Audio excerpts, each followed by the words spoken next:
이 성장 엔진 안에서 고용 창출을 만들어내는 건 신기술과 연결돼서 민간 기업이 하는 이 전략에서는 말씀 주신 것처럼 이제는 공동부유가 아니고 네. 먼저 부자가 되는 이 민간 기업들이 고용을 만드는 이 방향으로 가겠다라고 선언을 한 거나 다름이 없거든요. 이제 기술력의 어느 정도 돌파구를 마련을 하고 그 다음 단계는 당연히 엔비디아를 배제하고 중국산 칩으로만 구현을 하려고 하는 지금 절차에 들어와 있다라고 네. 판단을 하고 있습니다. 여러분 안녕하세요. 경제한방입니다. 중국과 미국의 관세 전쟁이 일단은 수면 아래로 가라앉은 상태입니다. 하지만 결국 끝난 전쟁은 아니죠. 앞으로 어떻게 전개될 것인지, 중국의 숨겨진 카드는 무엇인지, 최근 중국 경제의 동향과 함께 자세한 이야기 들어보겠습니다. KB증권 박수현 팀장 함께하겠습니다. 어서 오세요, 팀장님. 안녕하세요. 최근에 중국 다녀오셨다면서요. 뭐 상하이 모터쇼도 보고 또 휴머노이드 컨퍼런스? 좋은 거 혼자 다 보고 오셨네요. 네, 이번에 또 좋은 기회에 4월 22일부터 30일까지 조금 길게 상하이 방문해서 소비 시장이랑 테크 쪽 분위기가 어떻게 좀 전개되는지 네. 네, 이번에 두 개 다 볼 수 있는 기회가 돼가지고 네, 다녀왔습니다. 그러니까 자동차와 로봇인데 네. 어떻게 보면 중국이 가장 핵심적으로 삼는 분야이기도 하잖아요. 중국의 테크가 많이 올라와 있던가요? 어때요? 이미 어찌 보면 우리나라의 많은 기술들을 추월해서 중국이 가고 있다라고 우리가 알고 있는데 그런 부분들은 많이 확인이 됐고 특히나 상하이 모터쇼에서 굉장히 인상적이었던 건 이런 말씀을 드리는 게 맞는지 모르겠지만 네. 정말 독일 차나 일본 차들은 눈에 들어오지 않을 정도로 중국 어떡해요? 차들이 너무 새로운 기술들, 그러니까 미래 모빌리티에 대한 고민을 정말 많이 했구나라는 것들이 녹여져 있는 게 많았고 조금 이렇게 상징적인 부분들은 중국 차들에는 레이싱걸이 거의 없더라고요. 그게 무슨 의미일까요? 그러니까 레이싱걸 분들이 어떤 이목을 끌지 않아도 아. 휴머노이드 관련되어 있는 이 기술들을 자율주행차를 와. 하는 전기차 기업들이 많이 도입을 해서 모터쇼이지만 휴머노이드가 많이 전시가 되어 있었고 또 플라잉카 같은 새로운 컨셉의 자동차들도 많이 전시가 되어 있는 모습이었습니다. 플라잉카 하면은 뭐 하늘을 나는 차예요? 맞습니다. UAM 말하는 건가요? 일단은 유인 드론 같은 개념으로 해서 중국도 생각보다 우리나라 같이 한강이 이런 강이 많이 있습니다. 네. 그래서 이 강을 왔다 갔다 할 수 있게끔 특히나 샤오펑이라고 중국의 유명한 전기차 브랜드가 있는데 한국에도 곧 진출을 할 예정이라고 합니다. 네. 여기는 6인용 그 큰 밴 뒤에 유인 드론이 이 차 안에 들어가는 개념입니다. 그래요? 그래서 차 안에서 버튼을 누르면 날개가 착착 접혀서요. 들어가서 안에서 충전을 하고요.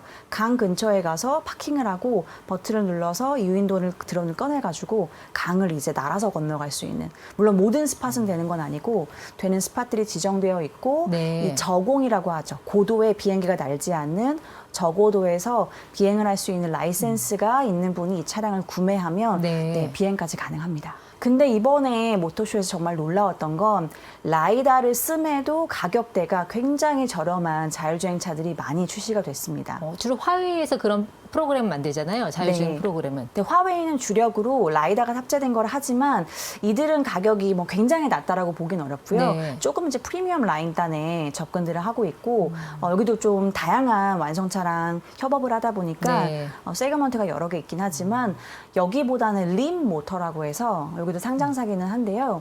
여기가 라이다가 탑재되어 있지만 가격대가 10만 위안대. 우리나라 돈으로 치면 이제 2천만 원 정도인데요. 라이다가 들어갔고 이게 구현이 가능한 이유는 중국의 라이다가 굉장히 빠르게 내재화가 되고 있습니다. 중국산 라이다로 교체가 되면서 가격대가 이미 2020년 대비해서 2024년에 75%가 떨어졌고요. 올해도 추가로 20에서 30% 정도 떨어질 가능성이 있다라고 보고 있습니다. 그러니까 그런 자율주행 기술 그리고 휴머노이드 이게 결국 로봇 AI랑 연결이 되는 거잖아요. 근데 중국이 그 딥시크를 통해서 뭔가 AI의 맛을 봤더니 이제 그 AI에 전적으로 투자하는 그런 방향으로 나아가고 있다 이런 생각이 드는데 그런 기조가 느껴지시던가요 현지에서도? 제가 느꼈던 변화는 두 가지이긴 했습니다. 첫 번째로는 아까 말씀드린 내재화랑 연결되는 카테고리인데 정말 모든 밸류 체인을 중국이 장악하겠다는 의지가 굉장히 강하게 보였다는 네. 거. 두 번째는 이 정책에 기반해서 중국 정부가 굉장히 전향적인 스탠스, 그러니까 민간 기업을 이제는 옥죄는 게 아니고 모든 것들을 풀어주는 방향으로 가고 있다. 네. 이 두 가지가 유기적으로 결합을 하면서 이제는 중국이 반도체부터 자율주행 칩이 됐든 휴머노이드에 들어가는 칩이 됐든 반도체부터 시작해서 정말 완성 제품까지 내려오는 모든 밸류 체인을 중국산으로 갈아 끼우는 이러한 전략들이 굉장히 구체화되고 있고 이미 상용화가 되고 있다는 그렇죠. 게 네, 이번에 갔을 때 좀 놀랐던 부분 중에 하나입니다. 그러니까 반도체 같은 경우도 중국은 아직까지 미세 공정까지 못 갈 거라고 우리가 생각을 했지만 이제는 노광 장비 없어도 가능한 그 리스크5 기반의 칩을 만들 수 있는 수준까지 왔잖아요. 네, 그거 어떻게 평가하세요? 이게 대단히 양산이 됐다라고 아직 보기는 어려워서 기술적인 돌파구를 마련했다라고 보는 거는 맞을 것 같아요. 정확한 이제 구분을 정의를 해보자면 네. 그렇지만 정부가 이러한 돌파구를 마련할 수 있게끔 여러 가지 보조금을 기반을 마련을 해주고 여기에 이제 뒤에 좀 더 말씀을 드리려고 했는데 유럽과의 관계가 조금 더 유연하게 풀린다고 하면 네. 노광 장비까지 중국이 공급이 가능하다. 그렇다고 하면 사실 양산의 가능성도 높아진다라고 볼 수 있겠죠. 왜 네덜란드에서 노광 장비 생산하는 그 기업 있잖아요. ASML이라고. 그게 원래 중국에는 수출 못하게 되는데 그 법안이 풀리지 않았어요? 네, 이게 보도가 많이 안 되긴 했는데요. 중국에서는 대서특필로 나오긴 했었습니다. 올해 딱 트럼프가 취임되는 그 시즌쯤에 1월에 네. 네덜란드에서 법령을 바꿔서 중국에 이제 EUB는 안 되지만 DUB는 공급 가능하게끔 법안을 변경을 했습니다. 네. 그러다 보니까 사실상 중국에 공급할 수 있다는 여지를 둔 거고요. 그렇게 되면 중국이 설계하는 기술은 뭐 너무나 뛰어나거든요. 그런데 이거를 이제 생산하는 파운드리, 여기서 필요한 노광 장비, 이쪽 기술이 취약한 건데요. 이쪽까지 물꼬가 트인다고 하면 사실 중국에서 AI 기술이 확장하는 거는 이제는 막기가 더 어려워진 상황이 된 게 아닌가라는 생각이 듭니다. 네. 그래서 중국이 미국과의 관세 전쟁에서 조금 더 좀 세게 나갈 수 있었던 게 이런 어떤 AI라든지 로봇이라든지 반도체, 우리도 어느 정도의 기술력이 있어라는 그런 근거 있는 자신감에서 비롯된 걸까요, 그러면? 맞습니다. 이번에 트럼프 2기 들어와서 중국이 미국과 대응하는 것들을 보면 1기 대비해서 상당히 자신감이 차 있고 네. 이게 말씀 주신 것처럼 근거가 있는 건지 없는 건지의 관점에서는 그런 근거가 많이 확인되고 본인들이 그걸 기반으로 강하게 나아가고 있다라는 증거들은 굉장히 많이 확인이 좀 되고 있습니다. 그게 첫 번째로 AI에서의 돌파구라고 볼 수 있을 것 같아요. 네. 그러면 그동안 중국 정부가 주창해왔던 공동부유론, 이거는 뭔가 후퇴할 수도 있는 거예요? 맞습니다. 올해 2월 17일이 정말 역사적인 전 날짜라고 생각을 하거든요. 중국이 공동부유를 2020년에 선언하고 나서 사실상 여러 가지 중국 민간 기업들을 옥죄는 법안들이 발표가 됐습니다. 네. 근데 이 법안을 기반으로 해서 중국의 대표적인 플랫폼 기업들, 알리바바, 뭐 바이두가 됐든 텐센트가 됐든 네. 이러한 기업들이 신사업 진출을 거의 하지를 못했어요. 그러다 보니까 AI라고 하는 기술은 여러 가지 산업과의 합종 연행이 필요한데 그런 것들을 하지 못하는 발목을 잡아버리는 결과가 도출이 됐던 거죠. 근데 이제는 이 모든 거를 철회해서 저는 정말 스마트한 전략을 취했다고 생각이 드는데요. 네. 중국 정부가 이원화하는 전략을 저는 선택을 했다고 봅니다. 중국 정부는 지금 경제의 여러 가지 아픔들, 그러니까 리스크로 많이 꼽고 있는 부동산 리스크라든지 부채 문제를 해결하고 여기 위에 이제 알파를 만들어내는 거, 경제의 성장을 만들어내고 이 성장 엔진 안에서 고용 창출을 만들어내는 건 신기술과 연결돼서 민간 기업이 하는 이 전략에서는 말씀 주신 것처럼 이제는 공동부유가 아니고 네. 먼저 부자가 되는 이 민간 기업들이 고용을 만드는 이 방향으로 가겠다라고 선언을 한 거나 다름이 없거든요. 그러니까 중국의 이런 기업들의 어떤 투자 의욕을 높여주기 위해서, 그래서 어떤 고용을 창출하려는 목적으로 증시에, 그러니까 왜 나스닥 같은 그 과창판이라는 데 있잖아요. 거기 기업들을 굉장히 많이 상장을 시킨 것 같던데요. 보니까 예전에 못 봤던 기업들이 막 올라와 있고 그러던데요. 네, 과창판에도 상장을 많이 하고요. 본토랑 홍콩 시장을 크게 이제 IPO 시장으로 많이 중국에서 바라보는데 홍콩은 순이익에 대한 기준이 좀 낮기는 합니다. 순이익이 몇 년 이상 플러스로 나야 사실 본토엔 상장을 할 수가 있는데 홍콩은 그렇지가 않아서 홍콩으로 최근에 가는 흐름들이 조금 많긴 했었고요. 과창판에도 사실은 네, 좋은 기업들이 많이 상장을 한 것도 맞습니다. 최근에 화두는 이제 CATL이라고 해서 네. 중국의 배터리 기업이 원래는 본토에 상장되어 있었는데 최근에 동시 상장으로 홍콩에도 상장을 했습니다. 그거는 어떤 의미로 봐야 돼요? CATL의 동시 상장. 이거는 아직 어떤 뭐 업계에서 정설로 얘기가 되는 건 아니고 저 스스로의 분석이긴 네. 한데요. 있는데요. 최근에 중국에 있는 투자자, 중국 본토 자금들이 홍콩에 있는 주식을 많이 삽니다. 그러면서 중국 정부가 유도하는 게 본토 투자자가 홍콩 주식을 살 때 유안화로 투자할 수 있게끔 하는 스킴들을 만들고 있거든요. 예. 이건 저는 어떤 개념이라고 보냐면 유안화 국제화 측면에서 사실은 홍콩 달러를 이제는 미국 달러랑 패깅하는 게 아니고 유안화랑 연결되기 위한 사전 조치들을 하고 있는 게 아닌가. 사실은 이 홍콩 달러가 유안화로 거래가 되려면 그 홍콩 안에서 거래되는 통화가 유안화가 많아져야 됩니다. 그러니까 이러한 사전 작업들을 차곡차곡 지금 쌓아가는 단계에 있다라고 저는 좀 보고 있습니다. 지금 중국 증시에서 ADR이라는 단어가 계속 나오던데 이거 어떤 거예요? 좀 관심 있는 분들이 많은 것 같아서. 중국 같은 경우에는 중국은 하나의 주식에 하나의 의결권만 연결이 돼야 되는 조항이 있습니다. 예. 그런데 이러한 기업들이 특히나 스타트업으로 시작한 뭐 여러 나라들이 그렇지만 사실상 하나의 의결권을 하나의 주식으로 연결하는 형태가 아닌 기업으로 상장하는 경우가 많죠. 왜냐하면 대표적으로 VC나 특히나 소프트뱅크 같은 경우도 하나의 기업을 투자할 때 하나의 주식을 받지만 의결권은 굉장히 많은 10개 이상의 의결권을 가져가는 이러한 형태로 상장을 하게 되는 경우가 많거든요. 네. 스타트업들은 초기 투자를 많이 받다 보니까. 네, 중국 안에 상장을 못하고 다른 나라들도 이러한 케이스의 경우에는 미국은 여기에 대한 제한은 전혀 없습니다. 네. 그렇기 때문에 미국에서 상장을 해서 스타트업 기업들이 이러한 방향성을 좀 많이 취하긴 합니다. 그래서 중국에도 미국에 상장한 기업들을 보면 스타트업으로 시작한 뭐 알리바바가 됐던지 예. 그다음에 바이두 뭐 이러한 기업들이 미국에 많이 상장이 되어 있죠. 최근엔 딥시크라고 봐야겠죠? 잘 나가는 스타트업이라고 하면. 네, 딥시크는 뭐 아직 상장을 하지는 않았지만 사실상 상장을 하지 않을 가능성이 저는 좀 높다고 봅니다. 왜요? 왜냐하면 상장을 하게 되면 특히나 좋은 기술력을 가진 기업들은 어찌 보면 공시를 해야 되는 의무의 부담이 생깁니다.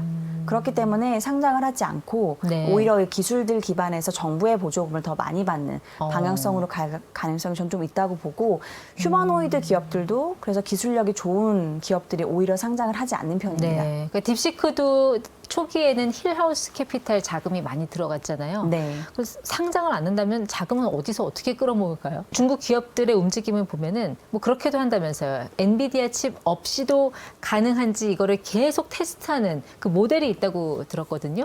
네, 그래서 네. 호남 모델이라고 예. 중국에서 많이 이야기를 하는데요. 이 GPU를 여러 개를 가지고 우리가 원하는 연산의 능력이 도출을 되는지 안 되는지를 가지고 테스트를 하고 있는데 이 GPU를 테스트를 할 때 엔비디아 칩, 바이두에서 만드는 칩, 아까 말씀드린 화웨이에서 만드는 칩을 다중 호남 훈련을 통해서 이제 기술력의 어느 정도 돌파구를 마련을 하고 그 다음 단계는 당연히 엔비디아를 배제하고 중국산 칩으로만 구현을 하려고 하는 지금 절차에 들어와 있다라고 네. 판단을 하고 있습니다. 그러니까 이렇게 중국이 AI에 과감하게 투자를 하고 있는 지금의 상황이 어떻게 보면은 나중에 타이완과의 전쟁을 염두에 둔 하나의 포석이라고도 볼 수 있을까요? 저는 절반은 맞고 절반은 틀리다라고 말씀드리는 게 맞는 것 같아요. 왜냐하면 일단 중국의 경제 정책과 경제 지표들이 지금 굉장히 악화되고 있다라고 하면 근시일 내에 대만과의 전쟁, 타이완과의 전쟁을 통해서 어떤 시진핑 주석의 지금 입지의 정당성 같은 거를 표출하기 위한 이런 강도가 강해질 수 있는데요. 네. 지금은 중국의 경제 방향성이나 지표들이 바닥을 다지고 강화되고 좀 좋아지고 있는 상황이기 때문에 네. 저는 사실 그런 필요성은 좀 낮다라고 판단을 하고 있고요. 그렇지만 절반은 또 맞다라고 네. 말씀드리는 게 중장기적으로 타이완이 됐든 그 어떤 나라가 됐든 군사적인 긴장도가 높아질 가능성은 있죠. 이거는 저희가 섣부르게 지금 판단할 수는 없지만 네. 모두 다 국방은 그러한 거에 대한 장기적인 관점에서 염두를 해두고 투자를 하고 강화를 하는 것이기 때문에 그동안 많이 외쳐왔던 이제 메타버스가 정말 이제는 전쟁단에서 구현될 가능성이 높아지고 있습니다. 네. 그러면 실질적으로 하드웨어 단에서의 전쟁을 하게 되는 건 로봇이 될 가능성이 높죠. 그렇다고 하면 AI 단에서의 투자, AI에서 중요한 거는 이제 뇌 역할을 하는 브레인의 휴머노이드는 AI가 하게 되는 거고 네. 심장 역할은 배터리가 하게 되는데요. 이 두 개 다 중국이 주력으로 투자를 하고 있는 분야입니다. 네, 이쪽에서의 돌파구가 마련된다면 국방 쪽에서의 중국의 영향력은 네, 무시할 수 없는 상황이 되는 거죠. 네, 어느 국가의 최고 지도자가 전쟁을 결심할 때는 이 권력 기반이 탄탄할 때 그게 가능하잖아요. 근데 최근 시진핑이 그 권력 기반의 동향을 보면 전 약간 불안하게 흔들리고 있다는 거 느낀 게 그 측근들, 최근에 그 측근 장관들을 잇따라 경질하는 그런 움직임이 있었어요. 이거 관련성 어떻게 보세요? 일단은 시진핑 주석이 기존에 있었던 3대 당파의 격대 낙점이라고 하죠. 10년 단위로 해서 3대 당파가 서로 나눠가면서 정권을 가져가는 그러한 시스템을 무너뜨리고 네. 헌법을 바꿔서 본인이 장기 집권할 수 있게끔 헌법을 바꿨기 때문에 지금 여러 가지 여기에 따른 수습이라고 해야 될까요? 네. 조치들을 지금 좀 취하고 있는 것 같고요. 그래서 여러 기타 당파에 본인의 당파가 아닌 사람을 쳐낸다든지 네. 자기 사람을 앉히고 안정화하고 이러한 단계가 여전히 좀 전개가 되는 것 같습니다. 이러한 상황에서는 무리해서 전쟁을 치르는 게 말씀 주신 것처럼 저는 오히려 본인의 발등을 찍는 격이 될 수 있다라고 판단을 할 것 같고요. 네. 경제 정책이 급속도로 약화되던가 왜냐하면 전쟁은 정말 돈이 많이 들어가는 이슈거든요. 그렇죠. 그럼 안에 경기도 부양하면서 전쟁을 한다라는 건 어불성설이기 때문에 오히려 정책의 힘이 빠지고 경기가 굉장히 안 좋아질 때 네. 전쟁에 대한 불안감들이 더 고조화될 수 있다고 봅니다. 일단은 중국이 지금 신경 쓰고 있는 거는 전쟁, 이런 미래 일보다는 당장의 경기 부양이다. 여기에 초점이 맞춰져 있다. 이렇게 보고 계신 것 같아요. 네. 네, 일단 또 미국이랑 지금 보이지 않는 전쟁을 치르고 있기 때문에 전선을 더 확장할 가능성은 전 좀 낮다고 봅니다. 네. 지난 1분기 중국의 GDP 성장률을 보면 5% 성장률이 나왔거든요. 물론 중국 발표를 그대로 믿어야 될지 모르겠는데 어떻게 보세요? 이제 바닥 치고 올라가는 겁니까? 중국 경기도? 이것도 조금 어려운 측면이 있는데요. 중국의 1분기 성장률이 생각보다 잘 나왔던 배경 중에 하나는 관세 우려로 여러 나라에서 선제고로 물량을 땡겨가는 수출 물량들이 상당히 많았습니다. 그러다 보니까 산업 생산이 굉장히 서프라이즈가 나왔고요. 근데 이게 앞으로 지속 가능한지는 사실상 네. 확실하지가 않죠. 그래서 사실 이 숫자에 대해서는 조금 앞으로 생각해 볼 여지가 많다로 말씀을 드리는 게 맞을 것 같은데요. 그럼에도 불구하고 소비 시장도 나쁘지 않았습니다. 안에서의 중국의 소매 판매가 최근에 제가 중국 다녀와서도 좀 느꼈던 부분인데요. 확실하게 전통 소비라고 하면 자동차, 가전, 그리고 가구 같은 이러한 품목들이 생각보다 소비가 나쁘지 않고 이런 네. 거는 정부가 보조금을 써서 소비를 더 할 수 있게끔 하는 정책들 이구한신이라는 거를 또 예. 취하고 있고요. 그래서 판매량이 실제로 1월부터 4월 누적으로 대부분의 품목들이 이구한신 품목들은 20% 이상의 성장률을 보이고 있습니다. 네. 꽤 괜찮은 판매를 보이고 있고 그다음에 새로운 카테고리 중에 하나 신소비라고 하는데요. 중국의 소비 트렌드를 젊은 층이 많이 이끌어가는데 네. 근데 이거 이제 젠지라고 말하는 이쪽은 우리나라처럼 결혼도 안 하고 아이도 안 낳고요. 그러다 보니까 오히려 가처분 소득이 높습니다. 집을 안 사니까 모기지 부담도 없고요. 그리고 양육의 부담도 없다 보니까 가심비 소비를 한다고 하죠. 네. 가성비 따지지 않고 내가 좋아하는 것들은 정말 소비를 기꺼이 한다. 그래서 제가 이번에 콜드플레이 내한 공연을 가지는 못했는데 다녀온 분들 말씀을 드려보니까 조금만 더 과장해서 말씀드리면 거의 절반이 중국 사람이었다라고 할 정도로 정말 많은 중국 젊은 층들 넘어와서 콘서트를 봤다고 하더라고요. 그래요. 그러니까 이러한 새로운 소비 쪽은 정말 화랑인 것들이 좀 보이고 있어서요. 네. 중국 안에 소비가 종합적으로 봤을 때 나쁜가 그렇지는 않은 상황이다로 좀 볼 수 있을 것 같아요. 소비 카테고리 중에 하나로 문화예술 콘텐츠 말씀하셨는데 네. 팀장님도 어린아이가 있으니까 보셨을 수도 있을 것 같아요. 키키 묘묘? 그런 중국 무슨 판다 캐릭터 있잖아요. 네네. 우리나라로 좀 뽀로로 같은 것 같은데 요즘 그거 굉장히 많이 본다면서요? 네, 베이비버스라고 해서 중국에서 만든 그 애니메이션 브랜드고 이게 사실 글로벌리 특히 우리나라에서도 많이 방영이 되더라고요.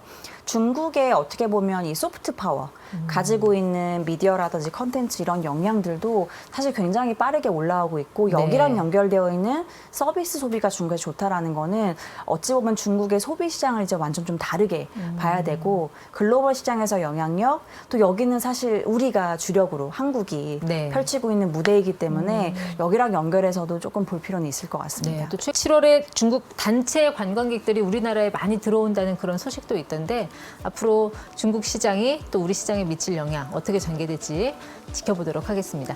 박수현 팀장과 함께했습니다. 고맙습니다. 감사합니다.